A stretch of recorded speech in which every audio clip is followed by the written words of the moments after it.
अगदी जलद व अचूक बातम्यांसाठी पाहत रहा महामीडिया 24 सदैव तत्पर। कोल्हापूर महानगरपालिका आणि जलसंपदा विभाग यांच्यातील थकबाकी व वसुलीबाबत अखेर सकारात्मक तोडगा काढण्यात आला। या संदर्भात महापौर रूपाराणी निकम यांच्या अध्यक्षतेखाली समन्वय बैठक महापौर कार्यालयात पार पडली।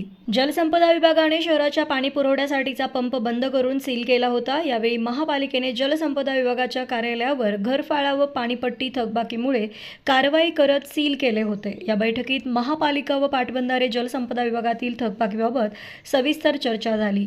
महापालिकेने आतापर्यंत भरलेल्या रकमेची पडताळणी करून ती समायोजित करण्याची मागणी करण्यात आली। तसेच जलसंपदा विभागाने लावलेली आकारणी व दंडाबाबत लवादाकडे सूट देण्याबाबत प्रस्ताव महापालिकेने सादर केला आहे। दोन्ही बाजूंच्या थकबाकी रकमा समायोजन करून निव्वळ देय रक्कम निश्चित करण्याचा महत्त्वपूर्ण निर्णय बैठकीत घेण्यात आला।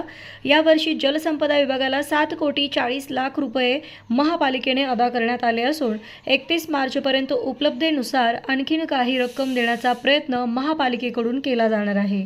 दरम्यान जलसंपदा विभागाच्या मागणीनुसार थकीत रक्कम माफ करण्याबाबत शासन स्तरावर बैठक घेऊन अंतिम निर्णय केला जाईल, अशी माहिती महापौर रूपाराणी निकम यांनी दिली।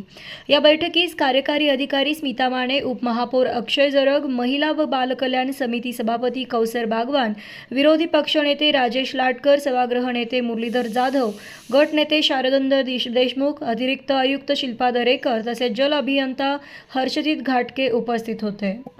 तर मग चला सबस्क्राइब करायला विसरू नका महामीडिया 24 न्यूज चॅनलला। महामीडिया 24 सदैव तत्पर।